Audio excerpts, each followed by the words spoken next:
আসসালামু আলাইকুম everyone, welcome back to my channel. আশা করি সবাই ভালো আছেন এবং সুস্থ আছেন। আমিও ভালো আছি আপনাদের দোয়ায়। আজকে আমি আমার একটি ছোট্ট ব্লগ নিয়ে এসেছি, আর এই ব্লগে দেখাবো আজকে দুপুর টাইমে আমি কি করেছিলাম।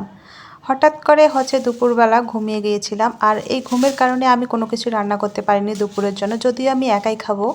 তাই ফ্রিজে টমেটোগুলো বের করে রেখেছি, আর এদিকে আমি নিজের জন্য দুপুরে খাওয়ার জন্য দুইটা করলা আর একটু আলু দিয়ে এগুলো আমি ভাজি করব।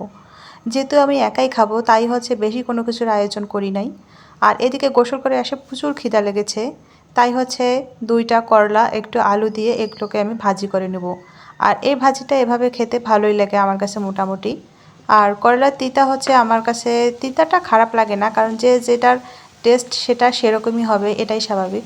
আর এদিকে আমি সব ধরনের মশলাগুলোকে ভালো করে অ্যাড করে দেবো, যদিও খুব নর্মালভাবে আমার রান্নাটা, যেহেতু আমি নিজেই খাবো, নিজের জন্য রান্না, স্পেশাল বলে এখানে তাই কিছু নেই। খিদা লেগেছে তাই খাওয়া আর কি। আর এদিকে এত প্রচণ্ড রোদ, আমার কিচেনটা ছিল পশ্চিমে পশ্চিমে জানালা। আর এদিকে পশ্চিমের জানালা দিয়ে দুপুরের পরে যে রোদটা পড়তেছে একদম খুবই।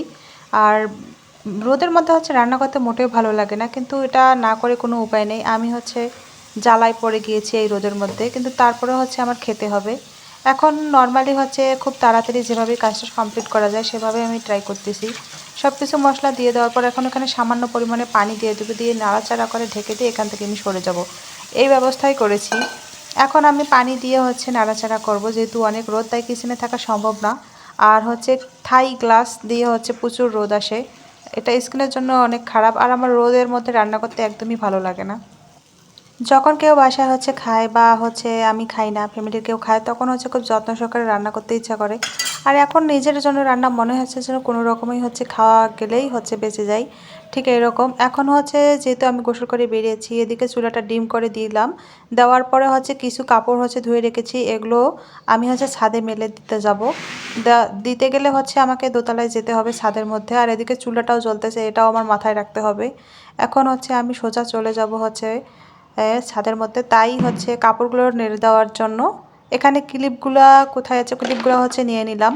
কারণ ক্লিপ আবার না দিলে কাপড় বাতাসে পড়ে যায়, তখন আর একটা ঝামেলা হয়ে যায়। এদিকে ছাদে চলে আসার পর কাপড়গুলো মেলে দিলাম।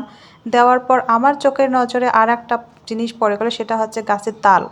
কয়েকদিন আগে আমি ছাদে উঠেছিলাম, তখন তালগুলো একদমই পিচ্ছি পিচ্ছি ছিল। তো এখন এসে দেখি তালগুলো খাওয়ার মতো বেশ উপযোগী। তো আমি বারবারই দেখতেছিলাম ছাদ থেকে গাছটা কত দূর লম্বা, এটা যদিও আমার মতো একটা মানুষের থেকে আরেকটু বড় হতে হবে। তো ওটাও আমার নজরে পড়েছে, আমি ওটাও খেতে চাই। এখন এদিকে চলে আসলাম, যেহেতু আমার কিচেনে আমি রান্না বসিয়ে দিয়েছি, তাই খুব তাড়াতাড়ি চলে আসলাম। এদিকে এসে দেখি আমার ভাজিটাও শেষের দিকে, তাই একটু ঝোল ঝোল করে দেখলাম সব কিছু সিদ্ধ হয়ে গেছে। এখন আমি এটা নামিয়ে সুন্দর মতো খেয়ে নেব। গাছ থেকে যদি তাল পেড়ে খেতে পারে তাহলে সেই ভিডিওটা আপনাদের আমি শেয়ার করব। আর এদিকে ভাজিটা কমপ্লিট হওয়ার দিকে, শেষের দিকে। আর এদিকে আমি টমেটোগুলো ধুয়ে এগুলোকে আমি সিদ্ধ করে নেব। ভেবেছিলাম এই টমেটোগুলো দিয়ে কী করব, যেহেতু একসঙ্গে অনেক টমেটো পেকে গেছে, তাই এগুলোকে নিয়ে আমি চাটনি বানাবো।